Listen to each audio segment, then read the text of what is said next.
अस्सलाम वालेकुम, मैं हूं अलीना फारूक शेख। आप देख रहे हैं प्रोग्राम रिपोर्ट कार्ड। हम डिस्कस करना है एक बिल जो कि हुकूमत वक्त की तरफ से तजवीज़ किया गया है और वो है पेमरा तरमीमी बिल, यानी पेमरा अथॉरिटी से मुतल्लिक और जो ब्रॉडकास्ट मीडिया है उससे मुतल्लिक बहुत सी चीज़ों को डिफ़ाइन किया गया है। बहुत से नए सेक्शंस हैं जो इस बिल में चेंज किए गए हैं और बहुत सी चीज़ें हैं जिसको रीडिफ़ाइन किया गया है। वो सारी चीज़ें आज हमने इस बिल के अंदर जो प्रपोज़ की गई हैं वो डिस्कस करनी है। अच्छा, दो चार चीज़ें हैं जो बड़ी बड़ी हम आपसे ज़रा शेयर कर दें इस बिल के अंदर, क्योंकि इसके ऊपर दोनों तरह की आरा आ रही हैं। एक तरफ तो कुछ लोग हैं जो इसको अप्रिशिएट कर रहे हैं, लेकिन दूसरी तरफ सहाफ़ती कम्युनिटी हो या फिर इस वक्त पाकिस्तान तहरीक इंसाफ जो कि अपोजिशन की एक बड़ी जमात है वो भी इसको क्रिटिसाइज़ कर रही है।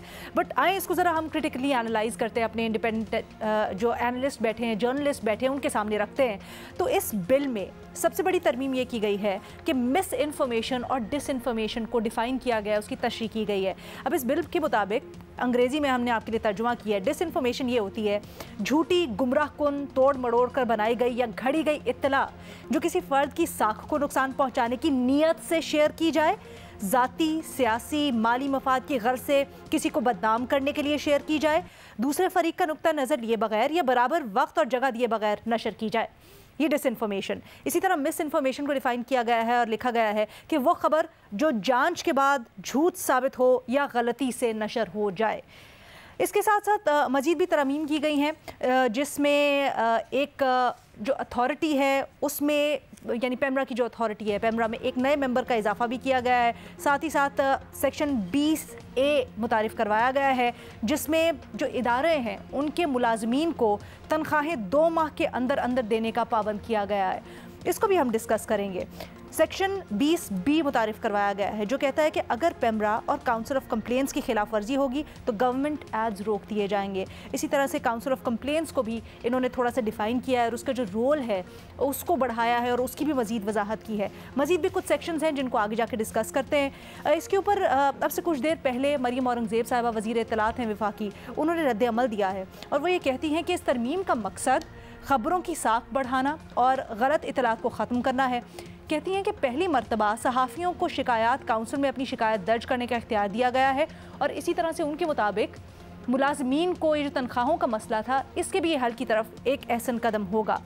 हैरानकुन तौर पर पाकिस्तान ब्रॉडकास्टर्स एसोसिएशन की जानिब से भी ये जो सारी तरामीम हुई हैं इनका खैर मकदम किया गया है, लेकिन बहरहाल बहुत से सहाफ़ी हैं जो कि और सहाफ़ती तंजीमें भी जो इसके ऊपर, इसके कुछ सेक्शंस के ऊपर तहफ़्फ़ुज़ात उठाती हैं, कहती हैं सही नहीं है और पाकिस्तान तहरीक इंसाफ को भी इसके ऊपर शदीद तहफ़्फ़ुज़ात हैं। पूछते हैं अपने तजियाकारों से कि ये जो तजावीज़ हैं पेमरा से मुतल्लिक, क्या ये दुरुस्त तरमीम है या नहीं है। इसके लिए हमें ज्वाइन कर रहे हैं मज़हर अब्बास साहब, एजाज़ सैयद, महमद सरफराज साहिबा और हफीज़ुल्लाह न्याई साहब भी हमारे साथ होंगे। मज़हर अब्बास साहब, सबसे पहले आपसे मैं जानना चाहूँगी, और क्योंकि बहुत सारे पॉइंट्स हैं एक एक करके डिस्कस करते हैं। मिस इन्फॉर्मेशन, डिसइन्फॉर्मेशन जो डिफ़ाइन की गई है, सबसे पहले इससे शुरू करते हैं। डिसइन्फॉर्मेशन जिस तरह से डिफ़ाइन की गई है उसके ऊपर शदीद तहफ़्फ़ुज़ात उठाए जा रहे हैं, क्या आपको लगता है कि ये दुरुस्त तौर पर एक ठीक कदम था गलत इन्फॉर्मेशन को रोकने के लिए, इन सर्कुलेशन जो है उसके ऊपर कंट्रोल पाने के लिए, या फिर ये मीडिया के ऊपर पाबंदी और कदगन के मुतरादिफ है? देखिए अलीना, पाकिस्तान में इशू ये रहा है कि पाकिस्तान में एक तो सेंसरशिप वो होती है जो हमें नज़र आती है कि ये सेंसरशिप है। आपको पेमरा कानून हो, पैका कानून हो, XYZ और बहुत से कवानीन है। पाकिस्तान में एक भरमार है कवानीन की, इवन प्री पार्टीशन कवानीन भी लागू हैं। उसमें एक ये होता है कि आपको ये एक तो होती है कंप्लीट सेंसरशिप जो मिलिट्री गवर्नमेंट्स में हमने देखी है, कंप्लीट सेंसरशिप। एक पिछले कई सालों से एक अनसीन सेंसरशिप है कि आप फलां का नाम नहीं ले सकते, आप फलां की तकरीर नहीं दिखा सकते। अब मुझे कोई भी किसी भी पैमरा कवानीन में गवर्नमेंट ऑफ पाकिस्तान किसी कानून में बता दे कि ये किस कानून के तहत के अंडर आती है। अगर नहीं आती तो फिर ये सारे कवानीन का फ़ायदा क्या। देखिए, disinformation, miss information, misleading stories, ये एडिटर की ज़िम्मेदारी होती है और एडिटर रिस्पॉन्सिबल होता है कि अगर उसके पास कोई ख़बर आती है, क्योंकि ख़बर जो है वो फ़िल्टर होके आती है, रिपोर्टर खबर फाइल करता है, पैकेज फाइल करता है, वो एक जो है वो देखता है, फिर दूसरा देखता है, और फाइनली डायरेक्टर न्यूज़, और अगर खबर सेंसिटिव नेचर की होती है तो वो रिकन्फर्म करते हैं, वो रिपोर्टर से पूछते हैं कि आपके पास ये चीज़ें हैं या नहीं है, पूरा एक मैकेनिज्म होता है। उसके बाद अगर वो खबर ऑन एयर होती है या अखबार में छपती है और वो गलत साबित होती है, वो फ़र्ज़ करे कोई फरीक या हुकूमत या XYZ कोई समझता है कि ये डिसइंफॉर्मेशन है, तो फिर एडिटर रिस्पॉन्सिबिलिटी लेता है। What happened in Dawn leaks? Dawn leak में खबर छपी, उस खबर पे बड़ा रिएक्शन आया, एडिटर ने एडिटोरियल में लिखा कि I as an editor take the responsibility. उसके बाद करते ना, किया क्या? ये नहीं किया कि अखबार के खिलाफ कोई कानूनी कार्रवाई की, कोई केस नहीं रजिस्टर किया, कोई कानूनी कार्रवाई नहीं किया। क्या आपने उस अखबार की डिस्ट्रीब्यूशन को डिस्टर्ब किया, वो अखबार जो है बहुत से इलाकों में जाने पर पाबंदी लगा दी आपने। अब इसको कौन रोकेगा?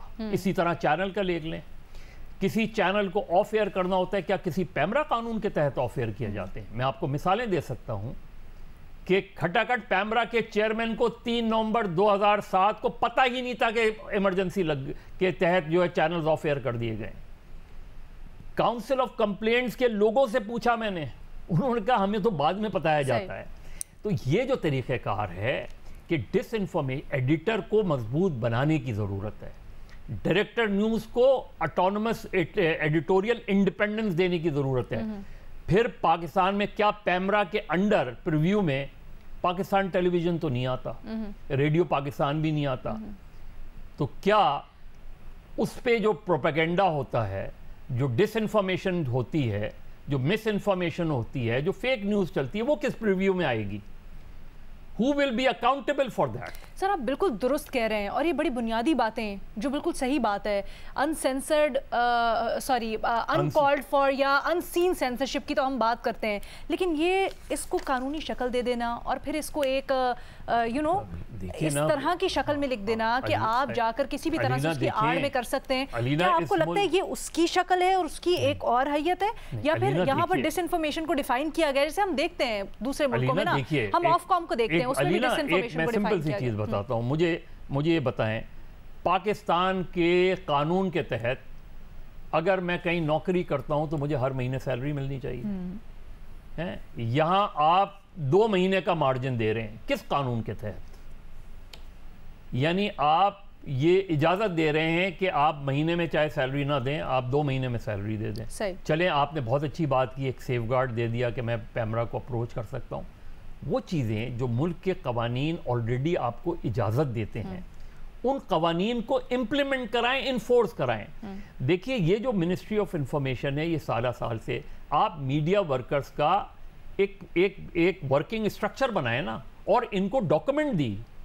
मैंने तो इस्लामाबाद हाई कोर्ट में डॉक्यूमेंट जमा कराई जस्टिस आमिर फारूक की, उसमें थ्रू हामिद मीर साहब, अच्छा, कि media workers, media employees condition of service act बनाएं, उनका सर्विस स्ट्रक्चर बनाएं आप उसमें। बिल्कुल इसी तरह काउंसिल ऑफ कंप्लेंट को एक बहुत ही पावरफुल इदारा बनाएं। ये इदारा नहीं है, ये देखें गवर्नमेंट किया गया है काउंसिल ऑफ कंप्लेंट्स को। आपको इसके ऊपर तहफ़्फ़ुज़ात हैं? आपको लगता है कि सही किया गया है? इसलिए कि चेयरमैन गवर्नमेंट अपॉइंट करती है और काउंसिल गवर्नमेंट अपॉइंट करती है। मुझे बताएं, जो गवर्नमेंट ऑफ द डे होगी वो तो अपने मतलब के लोगों को लाएगी ना उसके अंदर।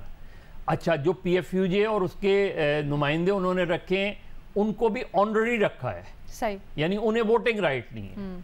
अच्छा, फिर इन्होंने एक लिखा है सीवियर पनिशमेंट। सीवियर पनिशमेंट किसके तहत? आर्टिकल 19 की वायलेशन और पैमरा कानून की वायलेशन। अब आर्टिकल 19 इजाजत देता है for freedom of the press. Freedom of the press में जो मैंने शुरू में बात की थी कि मैं किसी की तकरीर को कैसे रोक सकता हूं, अनटिल अनलेस उसका कंटेंट पर आपको ऑब्जेक्शन है। चलें, कंटेंट पे ऑब्जेक्शन है कि जी ये नेशनल इंटरेस्ट के खिलाफ है, ये जुडिशरी के अगेंस्ट बोलता है। जुडिशरी के अगेंस्ट, चीफ जस्टिस के अगेंस्ट इस मुल्क की हुकूमत बोलती है, उसका मैं क्या करूंगा? आर्टिकल 19 के तहत तो उसमें भी नहीं मैं बोल सकता। क्या मैं मिनिस्टर को म्यूट कर दूं? क्या मैं गवर्नमेंट फंक्शनरीज को म्यूट कर दूं? हमारी यहाँ प्रॉब्लम यहाँ आ रही है। ठीक है, मैं आपसे मजीद आके तजावीज़ करती हूँ कि इसको करने की अब क्या ज़रूरत है एक्चुअली हुकूमत को ना इस चीज़ में। एजाज़, एज अ वर्किंग जर्नलिस्ट, आपने ये जो तरमीम तजावीज़ हैं इनको कैसा पाया? मिस इन्फॉर्मेशन, डिसइन्फॉर्मेशन जिस तरह से डिफ़ाइन की गई है, आप उसके ऊपर क्या राय रखते हैं? अलेना, बहुत बहुत शुक्रिया। अलेना, ये कानून जब पास किया जा रहा था, नेशनल असम्बली में जब पेश किया जा रहा था, तो इत्तेफाक से मैं इस कानून को रिपोर्ट कर रहा था। और जब मैं रिपोर्ट कर रहा था तो मैं एक एक शिक को देख रहा था कि हमारे सिस्टम में क्या क्या प्रॉब्लम्स हैं, एज वर्किंग जर्नलिस्ट क्या क्या प्रॉब्लम्स हैं, और जो कानून है वो क्या है। इन दोनों को मैं मुआवजा कर रहा था। पहले ब्रॉडर पिक्चर की बात कर लें। आर्टिकल 19 के हवाले से बात करते हैं कि आपके 1973 के जो आइन है उसमें आर्टिकल 19 में कहा जाता है कि आपको तमाम बातें कहने की इजाज़त है, लेकिन ग्लोरी ऑफ इस्लाम के ऊपर, हमारी फ़ौज के ऊपर और हमारी अदलिया के ऊपर आप बात नहीं कर सकें। चलें, इस्लाम ज़ाहिर है मज़हब है, उसका एहतराम, तमाम मज़ाहिब का एहतराम ज़रूरी है, उसके ऊपर नई बात होनी चाहिए। लेकिन जो बाकी जिन इदारों के ऊपर पाबंदियाँ लगाई हुई हैं उनके बारे में अगर आप पाकिस्तान की तारीख़ देखते हैं तो उन इदारों के ऊपर उन इदारों का रोल नज़र आता है पॉलिटिकल मेडलिंग में, हुकूमतों के बनाने गिराने में उनका रोल आता है, और हम उसके ऊपर बात नहीं कर सकते। तो आर्टिकल 19, पहली बुनियाद तो यह है कि हमारे आइन के आर्टिकल 19 में प्रॉब्लम है। दूसरी बात यह है कि आर्टिकल 19 की तो हम बात करते हैं, फिर हम बात करते हैं कि पैमरा के कानून की। पैमरा के कानून पहले आया जनरल मुशर्रफ साहब के दौर में, और फिर उसके ऊपर मुख्तलिफ तरमीम आई, जिसके सीक्वेंस में ये तरमीम भी आई। तो पहली बात यह कि क्या पैमरा एक मौसर इदारा है? क्या पैमरा की जो वर्किंग है उसका जो इतलाक है या उसकी हायरार्की है, उस पर कौन लोग बैठे हुए हैं? पैमरा की सरबराह के तौर पर एक दफ़ा एक वर्किंग जर्नलिस्ट को लगाया गया था, अबसार आलम उनका नाम था, और उनको चेयरमैन पैमरा लगाया गया था।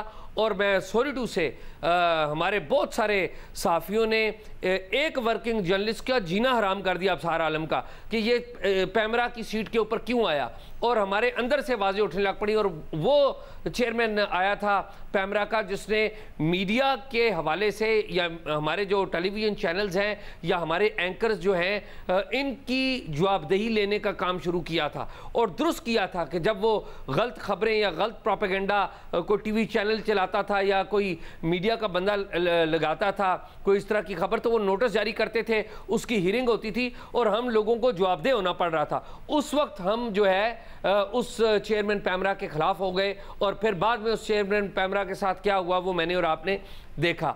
ये कानून अगर आप देखें तो कानून के ऊपर जो डिसइंफॉर्मेशन की तारीफ है, डिसइंफॉर्मेशन की जो तारीफ है उसके ऊपर हम बात कर सकते हैं, लेकिन अगर आप इसकी एसेंस देखें तो मुझे इसकी एसेंस में प्रॉब्लम नज़र नहीं आती। देखिए, बात यह है कि आप कहते हैं हमारे यहाँ ये कैंपेन चल रही है, बहुत सारे हमारे साथी कैंपेन चला रहे हैं कि हुकूमत इस कानून के ज़रिए मीडिया को कंट्रोल करना चाह रही है। बड़े ज़बरदस्त किस्म के दावे करते हैं और बड़े ज़बरदस्त किस्म की जिसे कहते हैं ना यूनियन पॉलिटिक्स के नाम के, वो यूनियन पॉलिटिशियन भी बनना चाहते हैं, राइट्स के पॉलिटिशियन भी बनना चाहते हैं हमारे साथी, लेकिन सच नहीं बताएंगे। भाई, सबसे पहले बात तो ये बताएं कि आप जो हमारे जो मीडिया है, क्या टीवी चैनल्स और अखबारात क्या कंट्रोल में नहीं है? क्या ये सच नहीं है कि हमारे जो मीडिया चैनल्स हैं, हमारे टीवी चैनल्स हैं और अखबारात हैं, इनको एक टेलीफोन कॉल जिसके ऊपर 9 नंबर आईडी आ रहा होता है, वहाँ से फ़ोन करके कंट्रोल किया जाता रहा है, और जब कह दिया जाए कि आपने फ़लाँ सियासी रहनुमा का नाम नहीं लेना, तो क्या हम नाम लेते हैं? नहीं लेते। कह दिया जाए कि फ़लाँ सियासी रहनुमा की आपने तकरीर नहीं दिखानी, हम दिखाते हैं? नहीं दिखाते। हम वहाँ पर तो खामोशी से तमाम पाबंदियाँ कबूल कर लेते हैं, लेकिन जब एक कानून बनाए हमारी पार्लियामेंट तो हम उस कानून की तौहीन करते हैं। ठीक है, कानून कोई भी परफेक्ट नहीं है, मैन मेड है, उनके ऊपर बहस की जा सकती है, उनमें तरामीम की जा सकती है। ये जो डिसइंफॉर्मेशन की तारीफ है उसमें मुझे ज़ाती तौर पर सिर्फ एक बात का एतराज़ है। पहली बात तो यह है कि डिसइंफॉर्मेशन में हम लोग मुलव्वस हैं।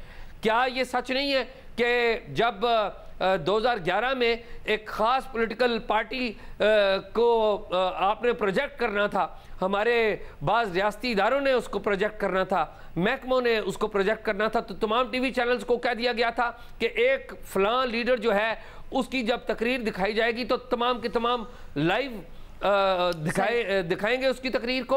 तो वो सारे तो हम करते रहे। इसमें डिसइंफॉर्मेशन की तारीफ में मैं सिर्फ अलेना 1 मिनट लूँगा, जो गलती है इसमें ये कहा गया है, मैं उसकी उर्दू ट्रांसलेशन में वर्बैटम नहीं जाता, लेकिन उसमें ये कहा गया कि आपने अगर कोई खबर दी है जिससे ये साबित हो गया कि आपने पॉलिटिकल गेन किया है और किसी बंदे के खिलाफ उसकी तौहीन की है, तो ये डिसइंफॉर्मेशन के ज़ुमरे में आएगी, लेकिन और उसमें कोई माली फ़ायदा भी है। तो मेरा ये ख्याल है कि डिसइंफॉर्मेशन वो होती है जिसकी बाकायदा मुहिम चलाई जाए बिल्कुल, और उसका माली या कोई और फ़ायदा हासिल किया जाए, तो ये मेरे ख्याल में इसके ऊपर थोड़ी सी इम्प्रूवमेंट की ज़रूरत है। बाकी ओवरऑल मेरे ख्याल में काफ़ी बेहतर है, आइडियल नहीं है कानून, मैं नहीं समझता हूँ कि इतना ख़राब है। अच्छा एजाज, अंग्रेज़ी में कर लेते हैं क्योंकि कई दफ़ा होता है कि हम चीज़ों का तर्जुमा करने में उसकी रूह खो देते हैं।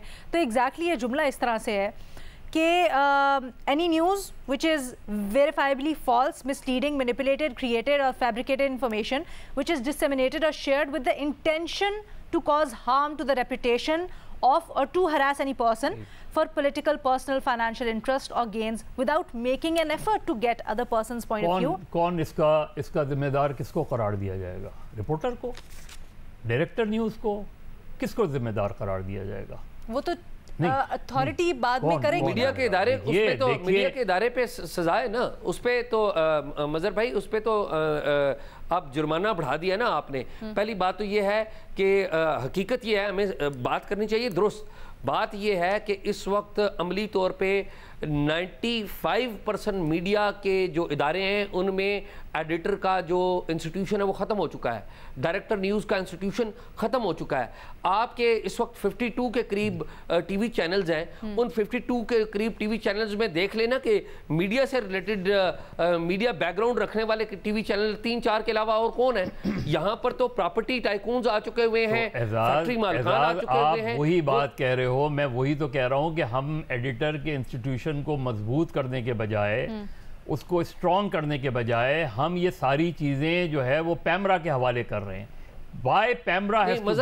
देखिए पीबीए शुड डिफाइन, सर देखिए पीबीए डिफाइन करे, एडिटर की जिम्मेदारी होती है, वो चेक करता है आपकी खबर, आप खबर देते हैं तो आपकी खबर में अगर कोई क्वेश्चन होता है, कोई डाउट होता है तो आपसे पूछते हैं ना कि इसमें ये वो है।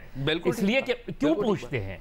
इसलिए कि वो ये चैनल की क्रेडिबिलिटी का इशू होता है। बाकी छोड़ दें, सबसे ज़्यादा जो क्रेडिबिलिटी डैमेज होती है वो चैनल की होती है। या अगर आपकी स्टोरी बिल्कुल दुरुस्त है और वो जाती है तो वो क्रेडिट पूरे चैनल का और आपका जाता है क्रेडिट। तो हमारे यहाँ ये जो मैकेनिज्म है ये एडिटोरियली मैकेनिज्म है, इसका काउंसिल ऑफ कंप्लेंट या उससे, या अगर हमने जिस चीज को करना था वो नहीं किया, हमने इस मुल्क के डिफेमेशन लॉज को स्ट्रॉन्ग नहीं किया। अच्छा एक मिनट एजाज का काउंटर। मजहर भाई एक बात मैं एक बात आपको ऐड कर दूं। बात ये है, बात आप बिल्कुल ठीक कह रहे हैं कि होना तो ऐसे ही चाहिए, हो नहीं ना ऐसा रहा। ठीक है 3-4 इदारे हैं मीडिया के जो ऐसा कर रहे हैं, लेकिन आज हम इस कानून के ऊपर शोर मचा रहे हैं। जब मीडिया की लाइसेंसिंग का कानून बनाया गया पैमरा में मीडिया लाइसेंसिंग के लॉज हैं, उसके ऊपर तो हम बिल्कुल खामोश हैं। नहीं आजाद, मैंने तो जाती तौर पे पार्लियामेंट्री कमेटी को शेर अफगान मरूम जो है आपकी बात चेयरमैन थे, नहीं मैंने प्रेजेंटेशन दी थी। नहीं मजहर भाई एक्सेप्शन, मैं आपकी इंडिविजुअल डिस्कस नहीं कर रहा हूं। नहीं इंडिविजुअल नहीं, आप बिल्कुल इंडिविजुअल बुनियाद पे नहीं, एज अ होल बात मैंने as a union secretary general जाके प्रेजेंटेशन दी थी कि ये पैमरा लॉ कल आपके लिए वो बनेगा। Don't create monopolies, cross media ownership पर हमने बात की थी, तो एज एन ऑर्गेनाइजेशन बात की थी, इंडिविजुअल में बात नहीं कर रहा। वो ठीक है, मैंने कहा वो आप बिल्कुल ठीक कह रहे हैं, तो उसको भी करना चाहिए था। उसका नतीजा क्या निकला? इसको भी, लेकिन नतीजा ये निकला मोनोपोली तो आज भी कायम हुई, पहले से ज्यादा। मैं तो उसका नहीं कर सकता ना, मैंने अपना पॉइंट तो रेज कर दिया था ना। जी आई एग्री, मैं कह रहा हूं कि वो पॉइंट रेज करने की बात ही है ना। पहली बात यह कि हम क्या किसी चीज को रोक पाए? Answer is no. ठीक है जी, एक ब्रेक की मुझे इजाजत दीजिएगा, एक ब्रेक, उसके बाद हम हफीजुल्लाह न्याई साहब और महमूद सरफराज साहब का कमेंट भी जानेंगे।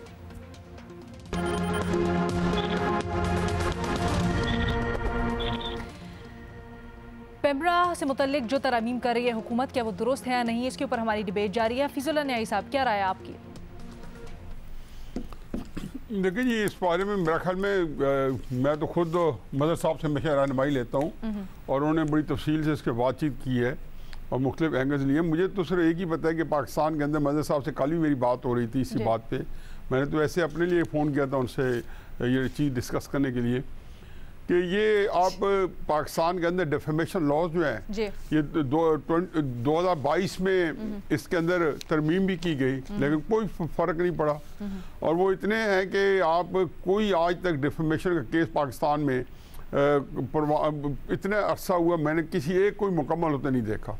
आप कोई लेबल हो, कोई स्लैंडरिंग लैंग्वेज यूज़ करें, कुछ और यूज़ करें, तोहमत लगा दें, इल्ज़ाम लगा दें, मीडिया के अंदर लगा दें, बैन लगा दें, यही केस चीज़ें जब ARY ने जियो के ख़िलाफ़ कोई इस्तेमाल की तो आपको पता है कि कितनी उनको उसकी भारी कीमत अदा करनी पड़ी इंग्लैंड के अंदर। यहीं पे जब वो कर रहे थे तो उनको कोई फ़र्क ही नहीं पड़ा। तो एक तो अंदर की जो मीडिया के अंदर इंटरनेशनल फ्यूड है, जो आपस की जो चपकलशें हैं, वो भी कोई कानून के अंदर जो रुकावटें हैं कि इमरान खान साहब की जो सियासत है उसको कैसे आड़े हाथों लिया जाए, किस तरीके से जो है वो जो मीडिया को उन्होंने सोशल मीडिया कहते हैं इस्तेमाल किया है, तो दूसरे मीडिया ने भी इम्पेक्ट किया। हर एक ने सोचा कि रेटिंग हमारी अच्छी है, हम तक तो जो इमरान साहब की सपोर्ट करता था उन्होंने उसमें भी कदम लगा दिए क्योंकि उसमें बहुत झूठ बोला जा रहा था, बेशुमार मुबालगा राई की जा रही थी। सही। तो मेरा ख्याल है कि टेक्निकली तो मदर साहब के पास हर बात का जवाब था जब हम आपस में डिस्कस किया कि उन्होंने कहा जी अगर वर्कर को रिलीफ दिया है तो पाकिस्तान ब्रॉडकास्टर एसोसिएशन वाले वो उसको किसी से भी जाके नलीफाई करा लेंगे, उतने इन्फ्लुएंशियल लोग हैं, वो कितना अच्छा लास्ट करती है और वो फिर आया इम्प्लीमेंट हो भी सकती है या नहीं हो सकती। लेकिन जो उनके हक में जाते हैं या मीडिया के खिलाफ जाते हैं तो वो इंटैक्ट रहेंगे। तो मेरा ख्याल है कि सही है। मैं तो ज्यादातर जो मदर साहब की ओपिनियन उनके साथ ही उसके साथ जाएंगे आप, ठीक है। मेहमान आपकी क्या राय है? मालूम नहीं है, बिल्कुल सही, फेयर इनफ न्याई साहब है, ये फील्ड उनका है, बिल्कुल फेयर इनफ न्याई साहब, we respect you for that. महमल, देखिए लीना, जहाँ तक ये मिस इन्फॉर्मेशन और डिस इन्फॉर्मेशन की जो डेफिनेशंस हैं, ये तो इंटरनेशनली भी अब इसके ऊपर बहुत ज़्यादा बात हो रही है और ये अहम है। ये इम्पोर्टेंट डिस्टिंक्शन है कि आप डिस इन्फॉर्मेशन और मिस इन्फॉर्मेशन को किस तरह से उनको डिफाइन करें। हमने देखा था कि यहाँ पर भी जिस तरह ट्रंप ने फेक न्यूज़ की एक बात, हर खबर जो उन्हें नहीं पसंद आती थी उसे फेक न्यूज़ कह देते थे, तो वो जो इस्तेलाह इस्तेमाल हो रही थी टू डिस्क्रेडिट मीडिया, वो चीज़ इधर भी हो रही थी, हमने पिछली हुकूमत के दौर में देखा। अब डिस इन्फॉर्मेशन और मिस इन्फॉर्मेशन ये चीज़ इम्पॉर्टेंट है क्योंकि देखिए लीना, जो बेसिक जर्नलिस्टिक वैल्यूज होती है ना, वो होती है कि आपने इन्फॉर्मेशन को वेरीफाई करना है और अगर जिसके बारे में खबर है, फर्ज करें आपके बारे में खबर है, वो डेफेमेटरी चीज़ भी हो सकती है, तो मुझे आपकी भी उसके बारे में आपका ओपिनियन भी, राय आपकी लेनी है। आप तक मैं आपको रीच आउट करूंगी, आप जवाब दे जी, मैं रीच आउट करूंगी, आप जवाब दे ना दे ये आपकी मर्जी है, लेकिन ये जरूर है कि ये मेरी एक एथिक्स के मुताबिक ये मेरा है कि मुझे आपसे ये पूछना जरूर है। तो ये जो चीज़ है कि इंफॉर्मेशन की वेरिफिकेशन ये अच्छी चीज़ है क्योंकि हमने ऑफकॉम का भी अगर आप देखें जितने भी चैनल्स वहां पर बरतानिया में केसेस हारे हैं वो किस वजह से हारे, वो एक यही कि वो डेफेमेटरी खबरें चली, उनसे पूछा भी नहीं, वेरीफाई नहीं की, एक चीज़ जो इजीली वेरीफाइबल थी वो चीज़ें नहीं की। तो ये वाली जो चीज़ है ये तो एक अहम चीज़ है। लेकिन मैं यहाँ पर ये ज़रूर कहूँगी अलीना कि या इन्होंने वर्कर्स राइट्स की बात की है, उसके अंदर सैलरी की 2 महीने, जो बात मज़र साहब भी कह रहे हैं 2 महीने की, महीने की भी सैलरी अगर डिले होती है तो वो बिल्कुल गलत है। वो आप इस्तेफाल कर रहे हैं वर्कर्स का, उनकी सैलरीज का, तो ये इसमें तो बल्कि ज़्यादा सख्ती करनी चाहिए। एक और चीज़ जो बहुत अहम है वो ये कि जो बोर्ड के मेंबर्स, पेमरा के चेयरपर्सन और इवन काउंसिल ऑफ कंप्लेंट्स वगैरह में, इन चीज़ों के लिए जो है ना ये हुकूमत के पास नहीं होनी चाहिए सोल रिस्पॉन्सिबिलिटी। खासतौर पर जो चेयरपर्सन है या बोर्ड के मेंबर्स हैं, इसके ऊपर ये नहीं हो सकता कि जो हुकूमत वक्त है वो ही लगाए लोग। ये इसके अंदर या तो कोई एक पार्लियामेंट्री कमेटी बना ले जिसके अंदर सारी पॉलिटिकल पार्टीज हो, ऑपोजिशन के भी हो, ताकि उनकी मर्जी, जिस तरह आप देखिए चीफ इलेक्शन कमिश्नर के टाइम होता है, बेशक एतराजात उठते हैं पर्सनैलिटीज पे या जो भी चीजें, लेकिन एटलीस्ट एक कंसेंसस के साथ कोई होता है। यहाँ पर जो हुकूमत की सवाबदीद है ना, वो हुकूमत को पावर भी बहुत ज्यादा देती है। अच्छा, दूसरी काउंसिल ऑफ कंप्लेंट्स के अंदर तो हुकूमत का कोई होना ही नहीं चाहिए, क्योंकि देखिए हमने ये देखा है, ये ठीक है सिविल सोसाइटी, उसके अंदर सिविल सोसाइटी के लोग होने चाहिए, बार काउंसिल्स के लोग ऐड कर दें, लॉयर्स अगर कर दें, एकेडमिक्स कर दें, आप कोई प्राइवेट यूनिवर्सिटीज के आप तय कर लें कि जी ये इनमें से इनके वीसीज हो सकते हैं, मतलब जो भी एक तरीकाकार आप इख्तियार करें, लेकिन इंडिपेंडेंट वो हो बॉडी, क्योंकि उसकी वजह ये है लीना कि जब तक वो वेरीफाई नहीं करेंगे कि इंडिपेंडेंटली की सोसाइटी पर इस खबर का इम्पैक्ट क्या हुआ है, उसका जायजा नहीं लेंगे, तो ये तो जो है हुकूमत अपनी मर्जी की भी चीजें करा सकती है। हमने देखा है काउंसिल ऑफ कंप्लेंट्स में हुकूमत जब अपने लोग कईधा लगा देते हैं, फिर वो हुकूमत से मुतालिक जो चीजें होती है जब उस पर कोई सहाफी, तो अभी थोड़ी सी डेफिनेशन दी गई है, मेंबर्स कौन होंगे, उनका किस तरह से कर, वो थोड़ी सी ब्रॉड है, थोड़ी सी वेग है, इसको मजीद आपके ख्याल में नैरो डाउन करना चाहिए, स्पेसिफाई करना चाहिए, राइट?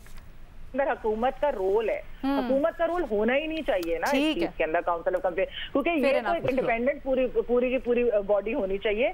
तो इसलिए ये जो चीजें हैं ये मेरे ख्याल में इस तरह मैं आपको एग्जांपल देती हूँ, हमें नैब के खिलाफ खबरें चली थी तो शाहजेब खानजादा साहब पे सेडिशन या इस तरह की चीज उन्होंने लगा दी थी, ठीक है ना। अब ये तो नहीं हो सकता क्योंकि ये, और इसमें फिर आप किसके पास जाएं, क्या आप चीज करें, तो ये हुकूमत जो है वो देखिए रेगुलेशन तो हुकूमत अपने लिए इस्तेमाल करती है, लेकिन पेमरा को जितना इंडिपेंडेंट कर सकते हैं वो करना चाहिए। तो मिस इन्फॉर्मेशन और जो डिस इन्फॉर्मेशन है वो तो ठीक है कि इंटरनेशनल डेफिनेशन के मुताबिक उस पर डिबेट हो सकती है, लेकिन ओवरऑल जो चीजें हैं ये बहुत अहम है कि आप एक पेमरा चेयरपर्सन, पेमरा के मेंबर्स और काउंसिल ऑफ कंप्लेंट्स, ये वाली चीज डिस इन्फॉर्मेशन की डेफिनेशन जो अभी मौजूदा है उसके साथ आप उससे सेटिस्फाइड हैं, और खासकर जब हम उसका कंपैरिजन करें उसके ऊपर एक दुनिया में भी डिबेट हो रही है ना, लेकिन ये कि ओवरऑल जो बेसिक चीज जो है वो ये है, जब हम आपके ख्याल में जो हमारे पास डेफिनेशन दी गई है, जो हमारे पास डेफिनेशन अभी तजवीज की गई है, उसमें क्या बेहतरी होनी चाहिए? देखिए लीना, मैं तो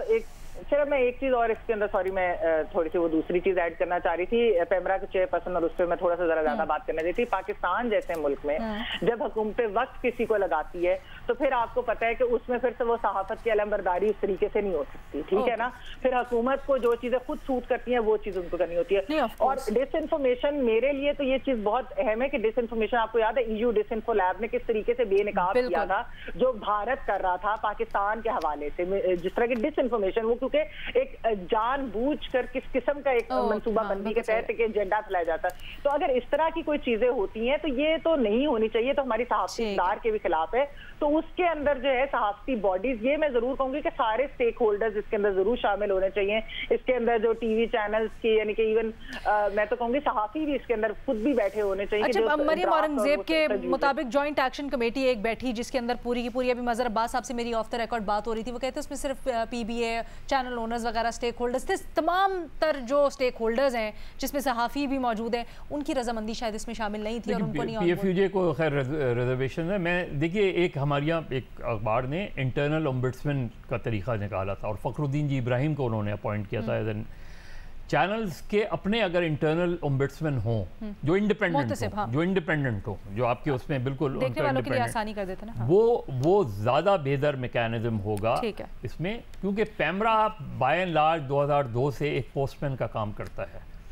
वो उनको कहा जाता है और बाद औक़ात तो केबल ऑपरेटर्स, पहले चैनल और केबल ऑपरेटर्स का भी अपना एक सर, लेकिन अगर हम मोहतसिब को इतनी ज़्यादा पावर दे देंगे, इंटरनल मोहतसिब को, तो वो तो फिर एक बंदे को आप अपने पास कर लें, अपनी पार्टी में बना लें, तो चैनल जो चाहे करते फिर। ये फिर वही बात हो गई कि उसूली तौर पर एक एडिटर जिम्मेदार होता है किसी भी खबर। सर, लेकिन एडिटर ने अपनी जिम्मेदारी निभाई, उसके ऊपर भी तो कोई बॉडी होनी चाहिए ना उसको रेगुलेट करने के लिए। नहीं, एडिटर की जिम्मेदारी देखिए, आप अगर एक अच्छा एडिटर की क्रेडिबिलिटी कहाँ डैमेज होती है कि अगर अखबार में या चैनल्स में, डायरेक्टर न्यूज़ के, अगर कोई खबरें जो हैं वो आपकी मुसलसल जो है गलत साबित हो रही हैं।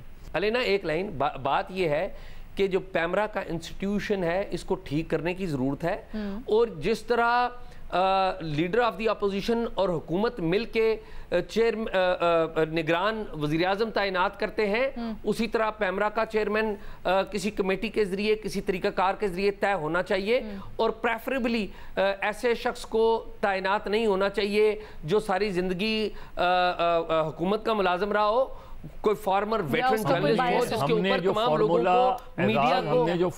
मीडिया कंप्लेंट्स कमीशन का 2008 में भेजा था और उसके बाद से हर मिनिस्ट्री ऑफ इंफॉर्मेशन को भेजा है।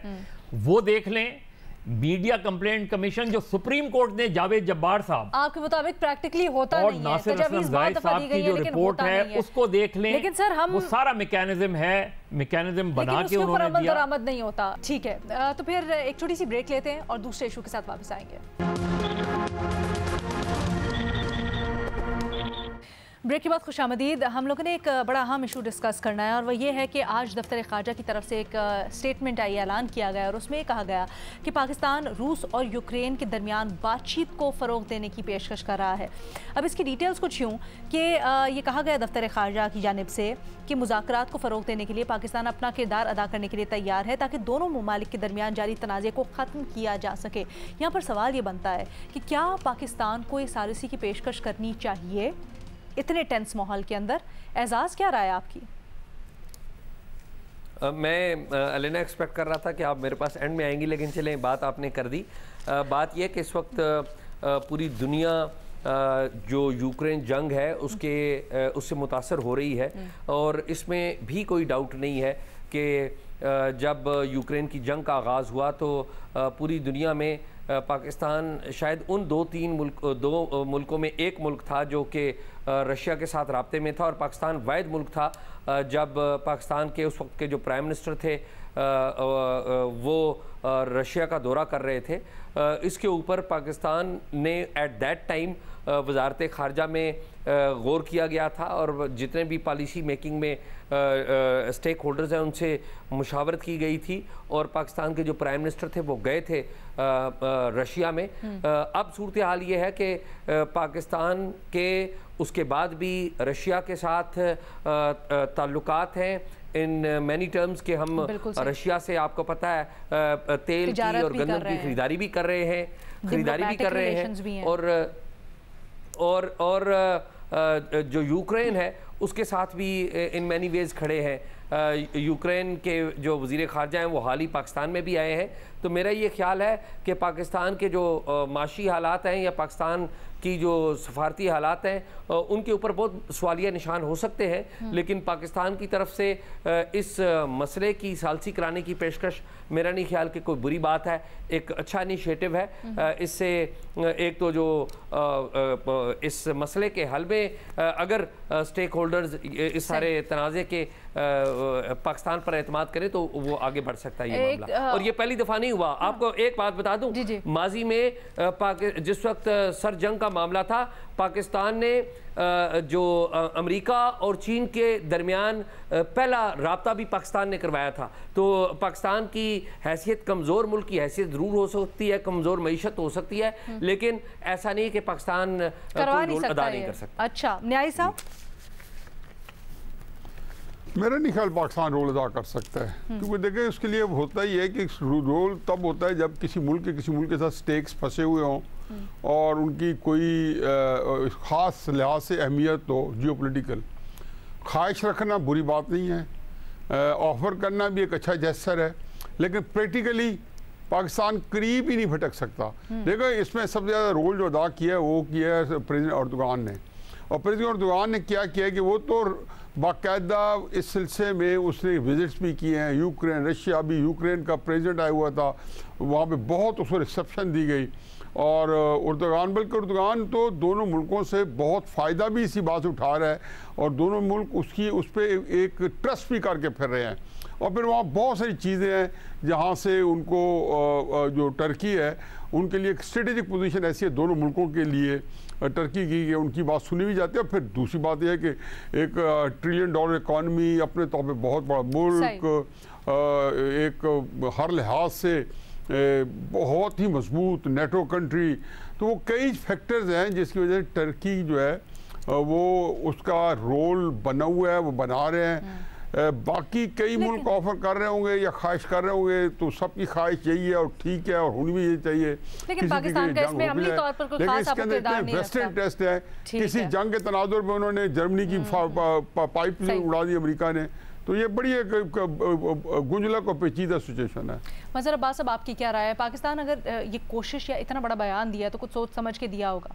जी, पहली चीज़ तो ये कि पाकिस्तान ने ये पेशकश क्यों की है। स्ट्रैटेजिकली शायद यूक्रेन बहुत इम्पोर्टेंट कंट्री पाकिस्तान के लिए रहा है, दूसरी बात ये कि सालिसी में सबसे अहम चीज़ ये होती है कि दोनों फरीक जो सालिसी करने वाला है उस पर एतमाद करें। तो क्या पाकिस्तान ने रूस और यूक्रेन को बाज़ाब्ता तौर पे ये पेशकश की है, तहरीरी तौर पे पेशकश की है, उनका रिस्पांस क्या है? अगर वो एग्री करते हैं कि हाँ अगर पाकिस्तान रोल प्ले कर सकता है तो हम बिल्कुल तैयार हैं। और इसमें ज़ाहिर है रूस की रजामंदी सबसे ज़्यादा इम्पॉर्टेंट है। यूक्रेन शायद मेरा ख्याल है चाहता है कि जितनी जल्दी ये जंग बंद हो, वो तो विक्टिम्स एक तरह से हैं। तो क्या पाकिस्तान के पास इंटरनली कोई ऐसा फार्मूला है कि वो ये समझते हैं कि अगर ये फार्मूला अप्लाई किया जाए तो दोस्ती हो सकती है, कम से कम जंग बंद हो सकती है, चीज़ें बेहतर हो सकती हैं? तो पहली प्रीरिक्विजिट जो है वो ये कि दोनों फरीक तैयार हो जाएं इस बात पे। आपका एनालिसिस क्या है इसके ऊपर? कि आपको लगता है कि मेरा ख्याल है पाकिस्तान ने ऐसे ही पेशकश नहीं की है, यकीनन कोई चीज़ हुई होगी, कोई बात हुई होगी। जिस तरह आपने अभी कहा कि यूक्रेन के वज़ीर यहाँ आए हुए थे, हो सकता है कि उन्होंने पाकिस्तान से रिक्वेस्ट की हो, लेकिन सिर्फ यूक्रेन की रिक्वेस्ट तो काफ़ी नहीं है ना, रशियंस का एग्री करना भी काफ़ी है। और अगर बाकी जो स्टेक होल्डर्स हैं, और पाकिस्तान को बिल्कुल कोशिश करनी चाहिए। देखिए बहुत तारीखी मुआहदा हुआ था, करवाया था और दोस्ती करवाई है चीन ने, और किसकी? ईरान और सऊदी अरब की। यानी कहाँ चीन, कहाँ ईरान, कहाँ सऊदी अरब। लेकिन अगर आप में इस तरह की और आपके यहाँ ऐसे ऑफिसर्स हैं कि आपके पास वो स्किल भी मौजूद है, क्योंकि इसके लिए बड़ी स्किल की ज़रूरत है बहुत ज़्यादा। लेकिन अगर पाकिस्तान ये रोल प्ले करे और इसमें कामयाबी हो तो पाकिस्तान का इंटरनेशनली बहुत फ़ायदा होगा। एजाज से खबर भी ले लेते हैं क्योंकि दफ्तर खारजा के उमूर में बड़े इन टच होते हैं। एजाज बताइएगा, ये बात ऐसी तो नहीं हुई होगी, क्या इसके पीछे कोई ख़ास वजह है पाकिस्तान ने आज जो ये बोला है? मैं अलीना आपको बात बताऊं कि जो पाकिस्तान के जो फॉरेन मिनिस्टर हैं बिलावल, वो बड़े मुतहरिक हैं। बतौर रिपोर्टर किसी हुकूमती अहदेदार की तारीफ़ करना बड़ा मुश्किल काम है, लेकिन मुझे ये कहना पड़ेगा कि गोवा में जिस तरीके से उन्होंने अपने आप को पेश किया वो बड़ा काबिल तहसीन है। लेकिन इस पर्टिकुलर इशू के ऊपर मेरी इतलात के मुताबिक बिलावल जो है वो सिर्फ इन दो वज़राए ख़ारजा से ही राब्ते में नहीं है, यानी कि रशिया और यूक्रेन से ही राब्ते में नहीं है। उनका रिसेंटली जो तुर्की है उससे भी राब्ता हुआ है और दीगर जो स्टेक होल्डर्स हैं उनसे भी राब्ता हुआ है। तो कोई जिसे कहते हैं ना, कोई तो बात है जिसकी वजह से ये पेशकश की गई है। ये पेशकश ऐसे हवा में नहीं की गई। ठीक है जी, आज के प्रोग्राम से इतना ही, इजाज़त दीजिएगा, अल्लाह हाफ़िज़।